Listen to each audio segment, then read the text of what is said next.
안녕하세요. 인코랩TV 김승철입니다. 제가 오늘 리뷰하게 된 차는요, BMW에서 제일 큰 세그먼트를 GKL 플러스라고 하잖아요. 네, 그 중에 제일 큰 SUV, BMW 내부에서는 XAV라고 하는데요, 거기에 해당되는 X7입니다. X7에도 여러 종류의 엔진이 있지만요, 그 중에 어떻게 보면은 최고 모델이라고 할 수 있는 M60i 모델을 타보겠습니다. 그때 X7에는 순수 M 모델, 그러니까 X5M이나 X6M 같은 존재의 모델은 없죠.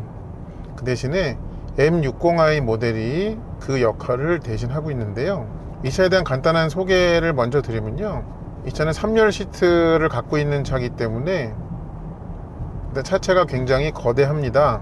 그 차의 길이만 보더라도 5m를 훌쩍 넘는 5180mm이고요.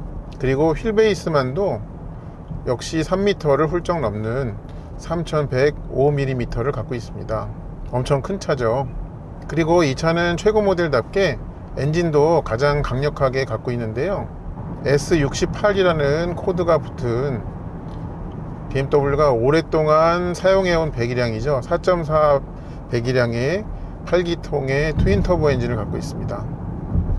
그래서 이 차가 가진 엔진 자체의 출력은요, 마력수는 530마력, 토크는 76.5kgm의 토크를 갖고 있어요. 그리고 BMW의 지능형 사륜구동 시스템인 X드라이브를 통해 가지고 4바퀴를 구동을 하고요. 그리고 엔진의 힘을 바퀴까지 전달하는 데 중요한 역할을 하는 변속기는 ZF의 8단 스텝트로닉 스포츠를 기본으로 갖고 있습니다. 기존의 X7에도 M50i 모델이 있었는데요, 일단 M60i로 바뀌면서 출력적으로는 사실 똑같습니다. 그때 엔진의 여러 부품을 일부 개량을 했다고 하죠. 특히 냉각계통이나 오일순환계통을 더욱더 이 고성능을 잘 견디도록 강화했다고 합니다. 그리고 중요한 것은 48V의 마일드 하이브리드 시스템이 적용되어 있다는 것입니다. 그래서 이 8단 자동 변속기 내부에 이 스타터 모터 제너레이터가 같이 내장되어 있어서 이렇게 주행을 하다가 갑자기 가속을 해야 될 때, 그때는 터보 차저가 제대로 작동하기까지 좀 시차가 있잖아요. 그런 순간에 순간적으로 전기의 출력을 통해 가지고 12마력과 200Nm의 힘을 보태준다고 합니다. 이런 시스템이 다 갖춘 결과 이 차의 몸무게는 제가 아마 최근에 리뷰했던 차들 중에는 제일 무거운 차가 아닌가 싶습니다. 공차 중량만 2670kg을 갖고 있어요. 이 차의 또 타이어만 해도 어마어마합니다. 앞뒤 모두 22인치를 갖고 있는데요, 폭이 앞에는 275, 뒤에는 315mm의 폭을 갖고 있는 대형 타이어를 쓰고 있습니다. 먼저 지금은 가장 이 차가 순화된 그 모드라고 할 수 있는 에코프로 모드로 주행을 하고 있습니다. 그렇게 하다 보니까는 가속 반응이나 변속기의 변속 동작도 전체적으로 상당히 좀 느린 편입니다. 좋게 말하면 부드럽고요. 그런데 에코프로의 노트라도요, 이 차가 이 8기통에 가지고 있는 그 사운드의 박력은 에코프로 모드에서도 그대로 살려놨네요. 물론 다른 모드를 바꾸면 그 소리가 더 커지긴 하겠지만, 그 기본적인 그 엔진으로부터의 박력이 이 음향 측면에서 느껴집니다. 그리고 지금 주행하는 요 구간이 이 도로 상황이 계속적으로 좀 변하고 있거든요. 근데 여기에서도 물론 이제 탑승자의 몸에는 아래 위 방향의 움직임이 느껴지지만, 꽤 많은 부분이 이 차에 적용되어 있는 앞뒤 에어 서스펜션을 통해 가지고 잘 걸러져서 탑승자에게 전해지는 그런 느낌을 주고 있습니다. 그리고 흔히 이제 엔진차에서 이 항속 주행 중에 연료를 절약하게 해주는 코스팅 있잖아요. 그러니까 중립주행 모드, 그거는 에코 프로 모드에서만 된다고 합니다. 그래서 이렇게 지금 주행을 하다가 엑셀에서 발을 넣으면요, 여기 파워 미터라고 하죠. 0에서 100%가 되어 있는 게 0을 이렇게 가리킵니다. 그리고 다시 엑셀을 밟으면은 즉각적으로 재시동을 하면서 동력을 연결하는데 그 동작 자체가 상당히 부드럽게 되어 있습니다. 지금 이제 계기판에서는 어시스티드 뷰를 보여드리고 있는데요. 여기 보면은 X7을 중심으로 양 옆 차선과 전방에 있는 차가 아이콘으로 표시가 되는데, 지금 실제로는 앞에 두 차선 다 트럭인데, 여기 어시스티드 뷰 상에서는 내 앞은 트럭으로 보여주지만 그 옆은 SUV로 그렇게 보여주고 있습니다. 자, 그리고 에코프로를 한번 더 누르면요, 에코프로에 인디비주얼이라는 걸 들어가요. 그래서 이제 거기에서는 인디비주얼 구성이 있거든요. 네, 여기서 이제 항목들을 보면은 히터, 냉난방, 가시성이라는 게 있네요. 그 다음에 댐핑이 있습니다. 댐핑은 두 가지로 조절할 수 있네요. 에어 서스펜션의 댐핑이겠죠. 그리고 스티어링도 있습니다. 조향도 두 가지.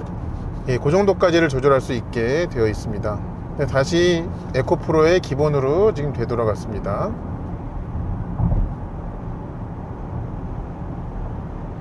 진짜 승차감은 정말 좋고요.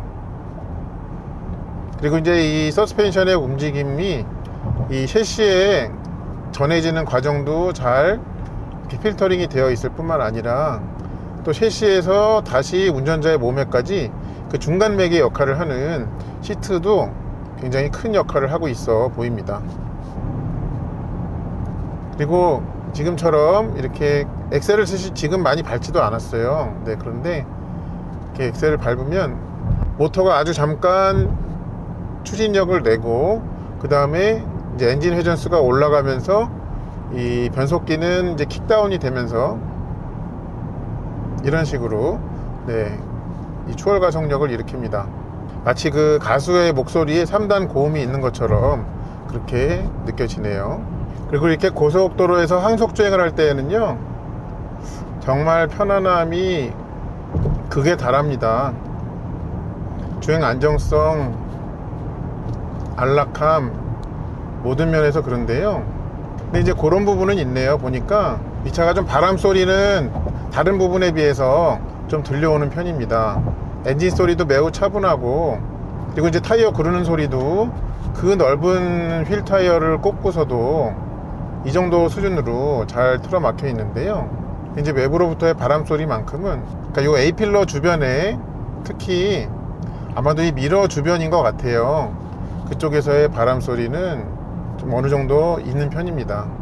이 차의 승차감이 어느 정도로 뛰어나냐면요, 뭐 가족분들이나 아니면 중요한 친구분들이나 장시간 동안 이 차를 타고서 내려야 될 시간이 왔을 때, 전에 다른 차에서는 좀 듣지 못했던 종류의 불평을 들을 수도 있을 것 같아요.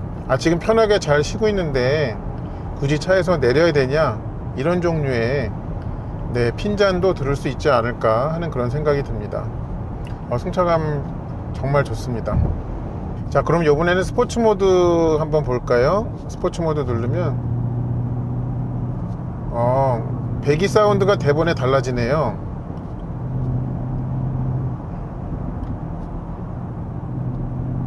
좀 스포츠라는 이름에 걸맞게 웅장한 사운드로 좀 바뀝니다. 조향도 좀 무거워지고요.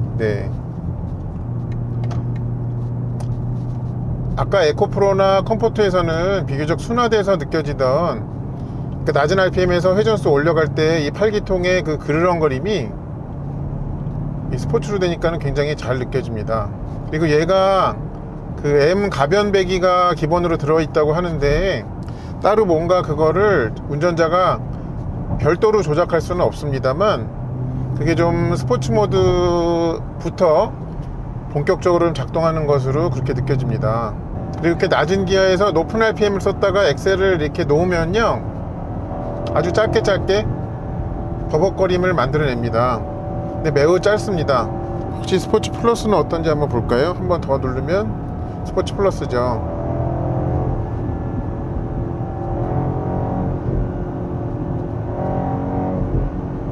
근데 이 벅하는 소리가 특히 배기에서 그게 더 커지네요, 스포츠 플러스에서는. 근데 이제 그런 부분은 있습니다. 지금 이렇게 새롭게 생긴 박력이 과연 이 배기음에서만 나는 것인지, 아니면 이 차는 아까 만지다 보니까는 아이코닉 사운드 메뉴가 있더라고요. 그거를 켰는지 껐는지를 좀 봐야 되겠습니다. 메뉴가 조금 복잡해요. 주행 설정에 있죠. 지금 아이코닉 사운드를 켜져 있는 스포츠네요, 지금이. 그러면 꺼진 스포츠를 한번 볼까요? 지금 아이코닉 사운드를 껐고 똑같이 스포츠 모드인데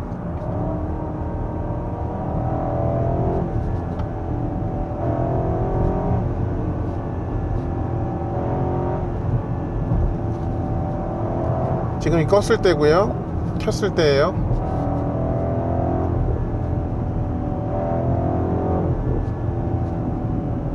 이 뒤에 배기음 쪽에서의 벅 소리가 아이코닉 사운드 껐을 때는 안 났거든요. 그쵸? 근데 이걸 키면, 그러면 나죠. 그래서 이 배기에서의 엑셀 오프 시에 그 사운드도 아이코닉 사운드를 켰을 때 좀 나는 것이 아닌가 이렇게 해석이 되는데요. 그러면 혹시 스포츠 플러스에서도 양상이 똑같은지 한번 보겠습니다. 자, 지금 스포츠 플러스 모드이고요. 아이코닉 사운드를 일단 끄겠습니다. 한번 볼게요.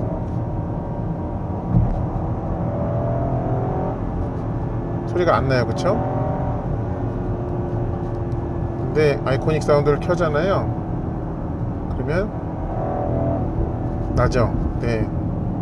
그러니까 이거는 혹시 이렇게 해석해 볼 수 있지 않을까 좀 생각이 듭니다.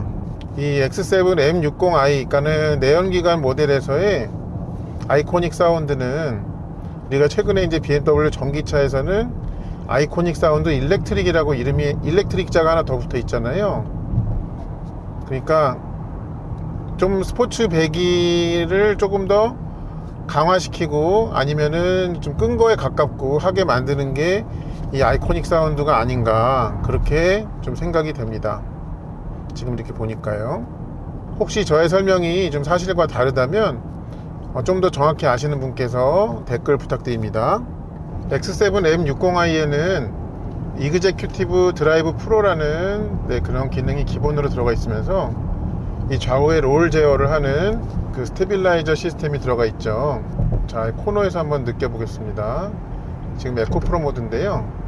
네, 이때는 바깥쪽으로 좀 기울어짐이 있습니다.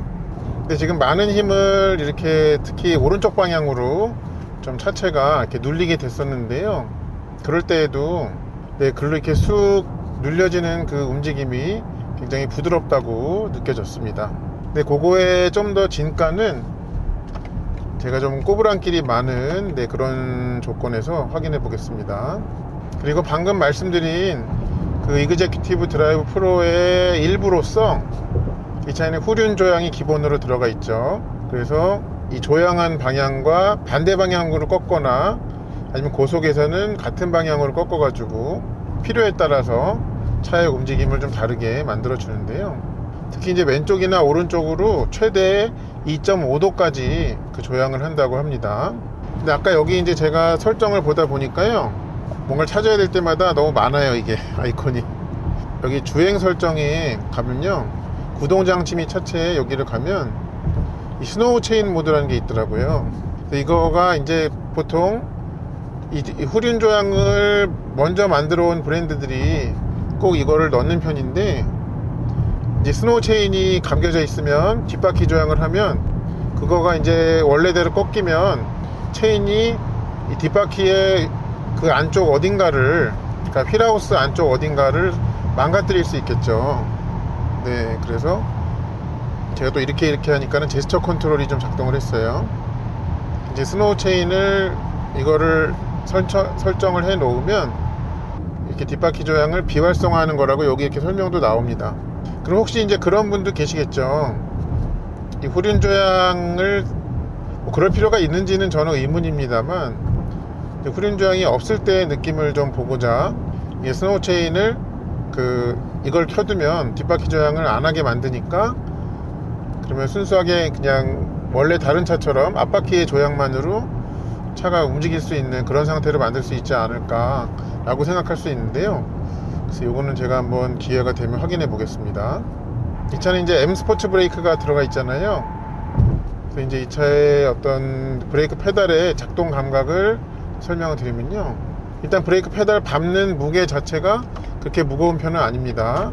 근데 이렇게 발을 얹자마자 이렇게 확 꽂히듯이 브레이킹을 하는 스타일은 아니고요, 좀 어느 정도 밀린다는 느낌을 주다가 좀 더 깊은 곳 지점부터 이 운전자가 원하는 그런 제동력이 좀 생기는 그런 느낌입니다. 처음에는 약간 밀린다는 느낌을 줄 수도 있습니다. 그리고 제가 이제 긴 내리막길을 엑셀을 지금 안 밟고 쭉 가니까요, 이렇게 계기판 표시에 배터리 쪽으로 막대 그래프가 이렇게 늘어났죠. 그러니까 그 회생제동을, 그러니까 48V 배터리를 충전하기 위한 회생제동이 동작하는 것을 계기판에서 확인할 수가 있습니다.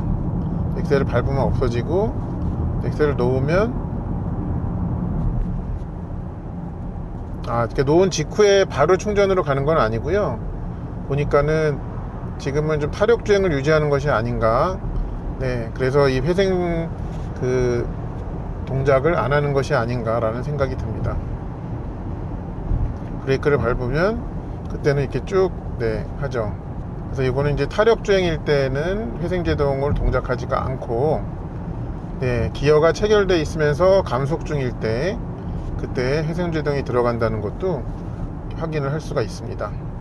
그리고 이제 X7에는 이제 페이스리프트가 되면서, 그러니까 LCI가 나오면서 커브드 디스플레이가 들어갔잖아요. 전체적으로 이제 많이 좋은데 8세대의 아이드라이브 OS를 사용하고 있는데, 여기 이렇게 뭔가 내가 원하는 기능을 찾을 때는 화면에 물론 이제 컴퓨터에 어떤 우리가 아니면 스마트폰에서 익숙한 그런 아이콘 환경으로 만든 것까지는 알겠는데요, 너무 종류가 많죠.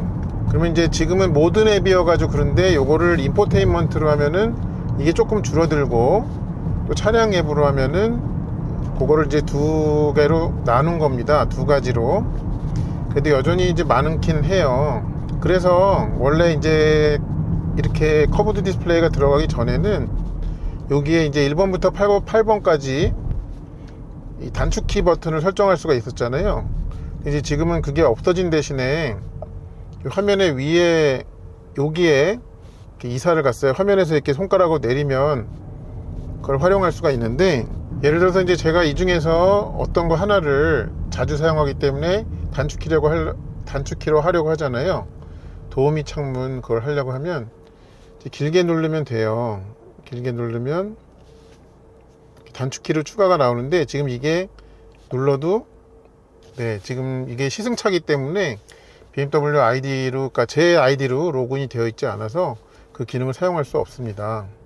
이제 이 차를 출고를 하시면은 BMW 아이디로 차량에 로그인이 되어 있을 것이기 때문에 뭐 그거는 문제되지 않는데요, 어쨌든 단축키 8개의 버튼은 여기 있는 거에서 화면에 여기 위에, 그러니까 위로 여기로 이제 이사를 갔다 하는 점을 기억해 주시면 되겠고, 그 다음에 여기에서 뭔가를 이제 추가할 때에는, 바꾸거나 추가할 때에는 BMW ID 로고가 되어 있어야 된다 하는 점도 확인이 됐습니다. 이 차의 인테리어를 보면 다른, 그러니까 이름에 M이 안 들어간 모델에는 좀 적용되지 않는 여러 가지 디테일들이 좀 있죠. 일단 여기 트림의 조명에 이렇게 M의 옆에 있는 슬래시를 연상시키게 하는 그런 패턴과 조명이 이렇게 M 로고와 함께 있죠. 그리고 이게 리얼 카본으로 생각되는데, 이 카본 트림이 실내에 이제 적용이 되어 있고요. 또 이제 M 스포츠 스티어링 휠이 들어가 있어서 여기 이렇게 M 로고의 세 가지 색깔 그거를 보여주죠. 그리고 이제 바워스 앤 윌킨스가 만든 20개의 다이아몬드 서라운드 사운드 시스템이 들어가 있습니다. 참 실내에 이 천장도 그 안트라사이트에 알칸타라가 들어가 있죠. 그래서 뭐 요거 때문에 M60을 고르시는 분은 잘 안 계시겠지만, 어쨌든 간에 다른 모델보다 더 많은 돈을 지불한 그런 분들께 섭섭치 않을 정도의 차별화는 되어 있는 것 같습니다. 그리고 여기에 또 다른 메뉴가 재밌는 게 하나 있더라고요. 적응식 컨텐츠. 이제 전기차에서 본 적이 있죠. 그래서 여기 이제 제가 타고 있는 차와 똑같은 색깔의 X7이 보여주면서 효율적인 코스팅 중일 때에는 바퀴가 열심히 돌아가고 있는 그게 보여주고, 지금 약간 언덕이 되니까 배터리 충전 중, 그러니까 회생제동으로 이렇게 들어갑니다. 그리고 이렇게 좀 더 가다가 브레이크를 밟으면 이 브레이크 등에도 불이 들어오면서 그때도 배터리 충전을 하네요. 네. 그러니까 이 차의 주로 에너지 사용과 관련된 그런 실시간 중계를 해주는 점이 흥미롭게 느껴집니다. 제가 여기 적응식 컨텐츠를 켜고 가는 중에 아까 좀 체감상으로 그런가 하고 봤는데, 혹시나가 역시나인 거 발견을 하나 했습니다. 뭐냐면 전기차에는 그 적응식 회생제동이라고 해서 앞차 유무에 따라서 회생제동을 강하게 하잖아요. 얘도 보면은 지금 배터리 충전 중일 때 선행 차량이라고 표시를 해줘요. 네. 그래서 뭐 브레이크를 밟은 것만큼은 아니지만 이 회생제동으로 앞차와의 그 적정 거리를 유지해 주는 거를 확인할 수가 있습니다. 지금도 보면 이렇게 쭉 가다가 배터리 충전 중으로 이렇게 가다가 앞차랑 간격이 좀 좁혀지면 그때 가서 이 선행 차량이라고 띄우면서 조금 더 회생제동을 강하게 거는 것을 확인할 수가 있어요. 네, 그런 점은 좋게 생각합니다. 제가 아까도 말씀드렸다시피 얘가 이제 에코프로 모드에서는 코스팅으로 가다가 그 다음에 이제 감속 중일 때, 특히 기어가 연결돼 가지고 감속 중일 때는 그 회생제동 들어간다고 했죠. 지금 코스팅 하다가 조금 어느 조건이 되면은 배터리 충전 중이라고 나오는데요. 지금 보면은 선행 차량이라는 자막이 잠깐 떴죠. 그러니까 그거는 뭐냐면 앞차를 인식해 가지고 조금 더 이렇게 회생제동을 적극적으로 쓴다라는 거 아까 말씀드렸습니다. 근데 여러분이 이제 이거가 익숙해지면 되게 편하신데요. 유의하실 점은 이렇게 앞에 가던 차가 속도를 점점점 줄여가지고 이렇게 멈추잖아요. 그것까지 얘가 따라서 하지는 않더라고요. 네, 그러니까 앞차가 속도를 줄이기 시작할 때 따라서 거기에 첫 대응은 하지만 그 이후에 조작의 어떤 주도권은 운전자가 해주셔야 된다 하는 것은 여전하다 하는 것도 확인할 수가 있었습니다. 자, 지금도 다시 한번 보여드릴게요. 이렇게 가다가 앞에 갑자기 막히기 시작하죠. 얘가 코스팅을 했다가 배터리 충전으로 들어가고요.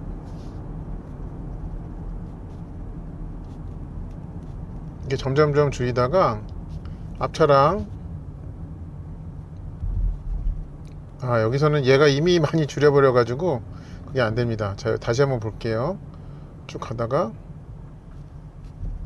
네, 안 줄이죠. 그리고서 이렇게 경고만 할 뿐입니다. 그러니까 이거는 좀 어떻게 해석해 볼 수가 있냐면, 앞차도 주행 중이고 내 차도 주행 중인데 둘의 간격이 좁혀지고 있을 때, 그때 타력 주행을 하다가 회생제동을 하다가 그 다음에 이제 선행차를 감지하면 더 적극적으로 회생제동을 한다라는 것으로 보입니다. 그리고 방금 했던 것처럼 앞차는 거의 멈춰 있다시피 하고 제가 이렇게 갈 때에는 그 거리가 좁혀지는 빠르기만큼 회생제동이 그거를 어떤 대응할 수가 없겠죠. 네, 그래서 그때는 앞에 차가 가깝다는 그 경고만 해줄 뿐이었습니다.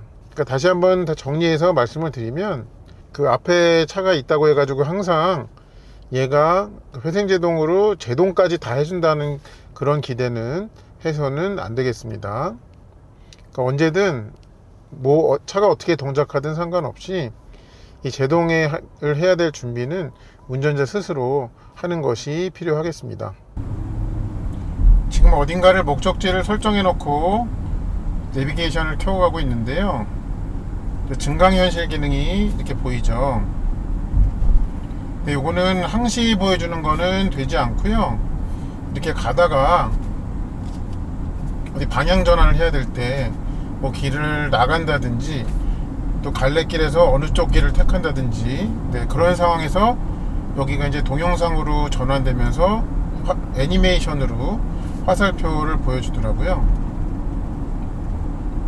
그래서 평상시에는 이와 같은 좀 일반적이라고 할 수 있는 지도로 보다가 그렇게 그 길목에서만 보여줍니다. 제가 이제 좀 이따가 이 도로에서 빠져나가야 되거든요. 그러니까 지금은 일단 현재 차선을 가되 여기 벌써 이제 오른쪽으로 나가라는 애니메이션 화살표가 보이기 시작했죠. 네, 그 지점에 가까울수록 저 멀리 있던 화살표가 운전자를 향해서 좀 가까이 오는 게 확인이 되죠. 그래서 그러니까 빠져나가야 되는 데를 어딘가로 딱 고정을 해놓고 그게 가까이 다가온다고 이런 식으로 표현을 한 거군요. 네, 이제 이해를 했습니다. 자, 헤드업 디스플레이 화면 정말 크죠.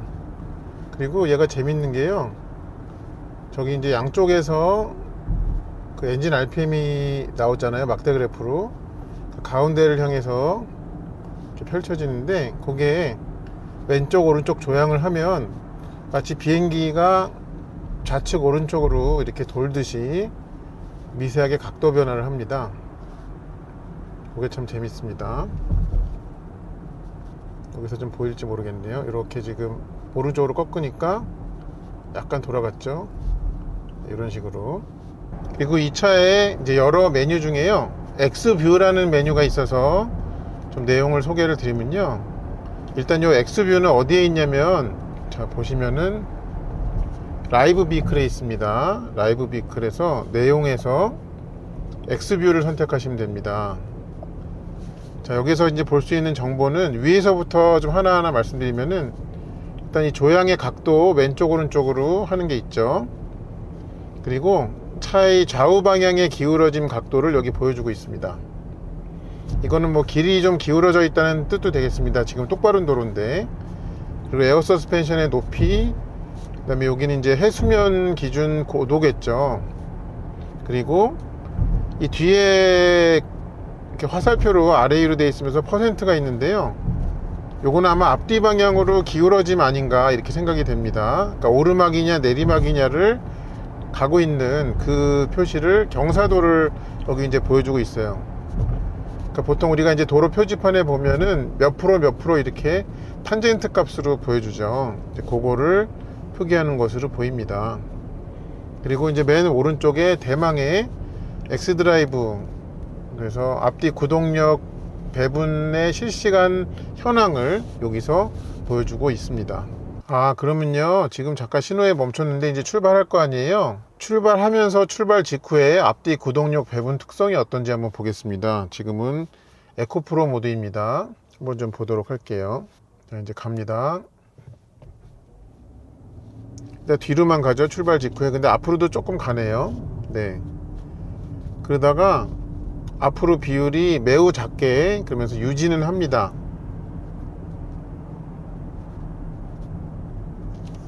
근데 어떤 기준 속도까지는 유지를 하다가 이렇게 푸는 것 같은데, 네, 그거는 좀 명확하게 알 수는 없네요. 자, 이번에는 그러면 컴포트 모드 한번 볼까요? 컴포트 모드에서는 좀 특성이 다른지 한번 보겠습니다. 자, 컴포트 모드도 컴포트 모드는 좀 출발 직후에 앞바퀴로도 일시적으로 좀 구동력을 더 많이 보내네요, 에코프로일 때보다. 그리고 나서는 다시 조금 더 가면 뒷바퀴로만 구동력을 보내고 있습니다. 그러니까 출발 직후에 앞바퀴 구동력을 더 쓰는 주행 모드는 컴포트라고 이렇게 보입니다. 자, 그러면 스포츠 모드도 한번 볼게요. 차가 아직 출발도 안 했고, 네, 움직이지 않는데 뒷바퀴로 구동력이 가고 있다고 이렇게 표시를 해주고 있습니다. 가봅니다. 앞바퀴로도, 네, 일시적으로 더 많은 구동력을, 그러니까 에코프로일 때보다는 더 많은 구동력을 앞으로 보냈다가 금방 뒷바퀴로만 구동하는 것으로 이렇게 바꾸네요. 그러니까 요거는 좀 어떻게 볼 수 있냐면요, 일단 출발 직후에 뒷바퀴 위주로 출발하는 것은 이제 에코프로 모드라고 볼 수 있겠고요. 다시 한번 해보겠습니다. 한 번만 더 해볼게요. 네, 출발 직후에 에코프로는 뒷바퀴 위주로 이렇게 가죠. 그리고 앞바퀴로는 아주 작은 비율로 가는 것은 아까랑 동일합니다. 네, 이제 컴포트 모드로 가면요, 자, 출발합니다. 앞바퀴로도 꽤 적극적으로 구동력을 보내죠. 그러다가 또 곧바로, 네, 뒷바퀴로만 구동력을 뺍니다.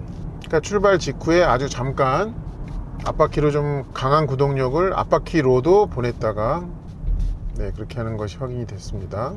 네, 그런 좀 주행 모드별로 출발 직후에 구동력 배분 특성이 다른 점이 좀 재밌네요. 자, 48V 마일드 하이브리드 시스템을 쓴 진가가 나타나는 순간인데요. 지금처럼 정차해서 엔진이 꺼졌다가 켜지면서 출발할 때 한번 보겠습니다.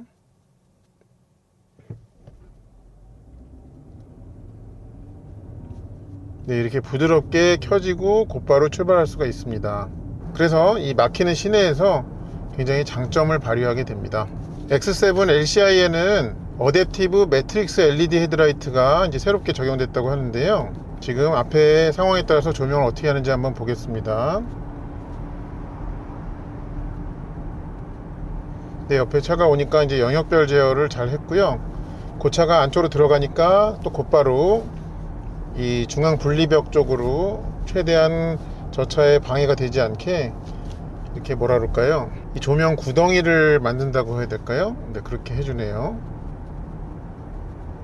잠시 뒤에는 아예 조명이 없는 지역으로 가게 되거든요. 거기에서는 또 어떻게 하는지 한번 볼게요.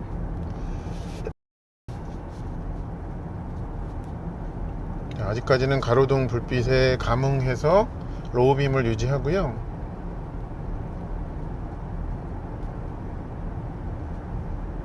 자, 이제 뭔가 조치를 하겠죠. 네, 하이빔으로 이렇게 스르륵 올리는데요. 얘가 꽤 멀리까지 이제 조명의 빛이 도달을 합니다. 근데 이제 잘 보면은 위쪽의 조명 영역과 아래쪽 조명 영역의 그 중간쯤에 미세한 그 음영 지역이 있습니다. 음영 영역이라고 해야 되겠죠. 네, 그게 있네요. 그래서 하이빔으로 했을 때는 헤드라이트 불빛이 꽤 멀리까지 도달을 하는 것이 확인이 됩니다. 조명 성능은 상당히 뛰어나네요. 자, 그러면 잠시 뒤에 완전히 가로등도 없는 그런 구간에 나오게 되는데, X7의 어댑티브 매트릭스 LED 헤드라이트가 이 조향에 따른 이 좌우 방향의 제어도 하는지 한번 보겠습니다. 일단은 이거는 조향 때문은 아닌 것 같고요. 앞에 어떤 빛이 있고 없음에 따라서 그냥 영역별로 제어를 하는 느낌이죠. 네, 조금 더 가보겠습니다. 과연 어떻게 할까요?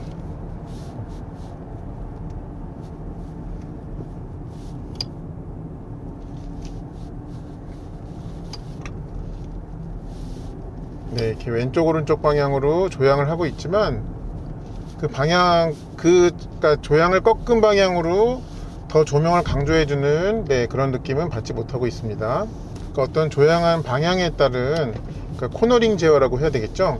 그 기능은 없는 것으로 보입니다. 이 헤드라이트에는요. X7 M60i에서 아쉬운 점은 없는가 한번 찾아보면요, 있습니다. 먼저 이 차의 외부 미러 있잖아요. 그게 작아도 좀 많이 작은 것 같습니다. 물론 저 미러는 좀 스포티한 스타일로 순수 M 모델의 어떤 디자인을 그대로 가져온 건데요. 이제 스포티한 디자인을 하다 보니까 미러의 전체적인 크기가 작아지고 그 결과 좀 거울면의 크기도 작아져서 운전할 때 좀 측면 시야를 확보하는 데 있어서 좀 만족스럽지 못한 부분이 생기는 것 같습니다. 그래서 저것은 이제 M이 원래 그런 거지 라고 생각하면 받아들일 수 있는 부분인데요. 어떤 그냥 X7을 고급차로서 생각하고 좀 소비하는, 선택하는 그런 분들에게는 아쉬움을 줄 수 있는 부분이라고 생각합니다. 그리고 또 한 가지는요, 뭐 다른 X7 모델은 어떤지 제가 확인은 못했지만 이 차에 이제 있는 통풍 시트 있잖아요.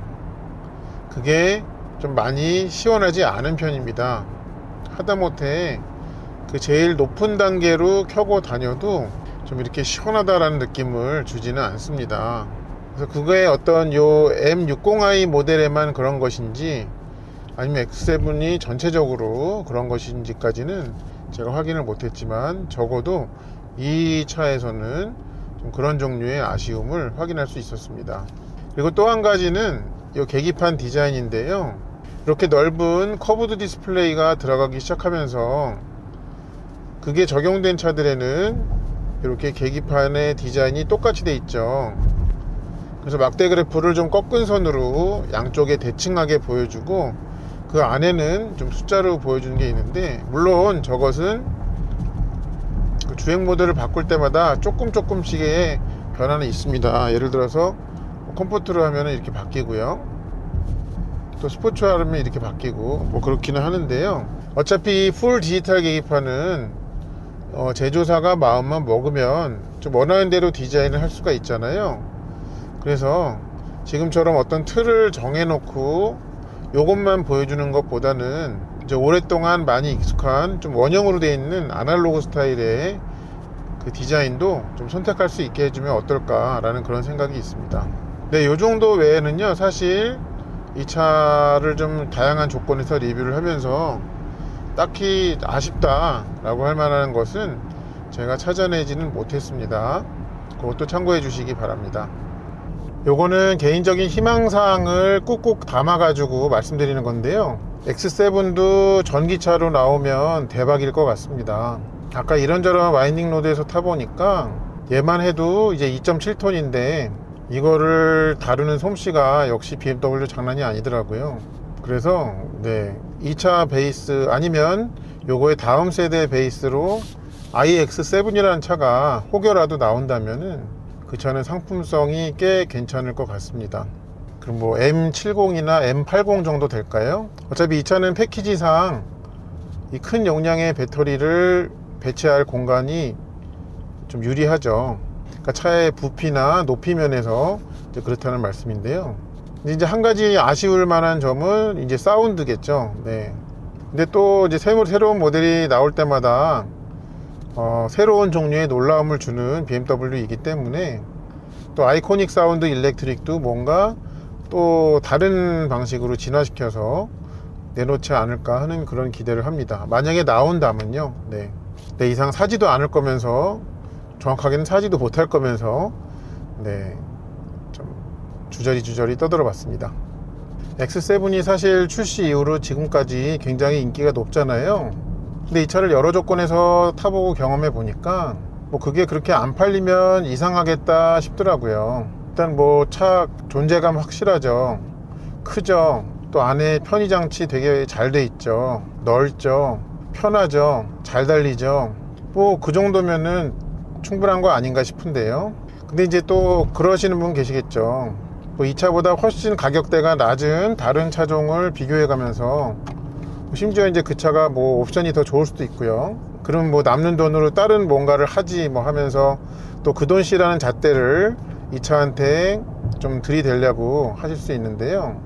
X7은 이 차의 가격만큼의 돈을 차에 쓸 의향이 일단 있는 분들이 본인들이 지갑을 열 수 있는 그 안에서 보다 보니까 최선의 선택을 하는 것입니다. 그러니까 그야말로 그만한 돈을 쓸 수 있기 때문에 거기에 합당한 선택을 하는 것이죠. 그래서 이 차의 가격을 두고 그 돈씨라고 얘기를 하시는 분들은 네, 어차피 이 차를 사실 분은 아니실 겁니다. 그런 생각이 좀 들더라고요. 지금 제가 리뷰하고 있는 M60i를 포함해 가지고 좀 더 순화된 버전의 이제 엔진 모델도 있잖아요. 디젤도 있고 뭐 가솔린도 있는데 어떤 것을 선택을 하시든지 간에 네, 여러분이 그 인접 가격대에서 선택할 수 있는 제일 좋은 선택을 하시는 것은 분명하다라는 점을 말씀을 드리면서 이 X7 M60i의 일상 조건에서의 리뷰를 마치도록 하겠습니다. 이 차량이 궁금하셨던 분들께 저희 영상이 도움이 되었기를 바랍니다. 시청해 주셔서 감사합니다.